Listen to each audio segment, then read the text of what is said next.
Mr. President, India continues to remain concerned over the situation in Ukraine. The conflict has resulted in the loss of countless lives and misery, particularly for women, children and the elderly, with millions becoming homeless and forced to seek shelter in neighboring countries. Reports of attacks on civilians and civilian infrastructure are also deeply concerning. We have consistently advocated that no solution can ever be arrived at the cost of human lives. In this context, our Prime Minister's statement that this cannot be an era of war bears repetition. Escalation of hostilities and violence is in no one's interest. Instead, an urgent return to the path of dialogue and diplomacy is the way forward. Mr. President, India's approach to the Ukraine conflict will continue to be people-centric. We are providing both humanitarian assistance to Ukraine and economic support to some of our neighbors in the global south under economic distress, even as they stare at the escalating costs of food, of fuel and fertilizers, which has been a consequential fallout of the ongoing conflict.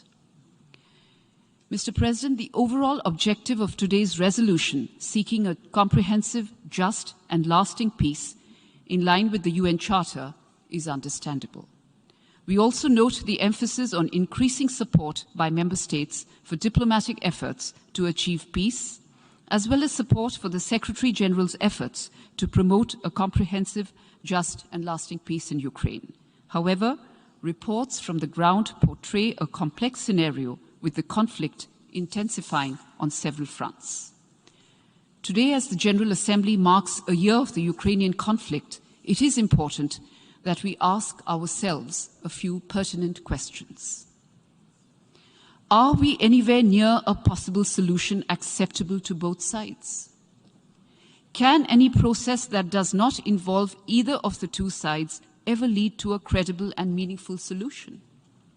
Has the UN system, and particularly its principal organ, the UN Security Council, based on a 1945 world construct, not been rendered ineffective to address contemporary challenges to global peace and security?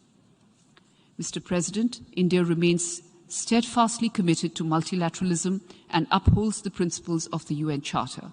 We will always call for dialogue and diplomacy as the only viable way out.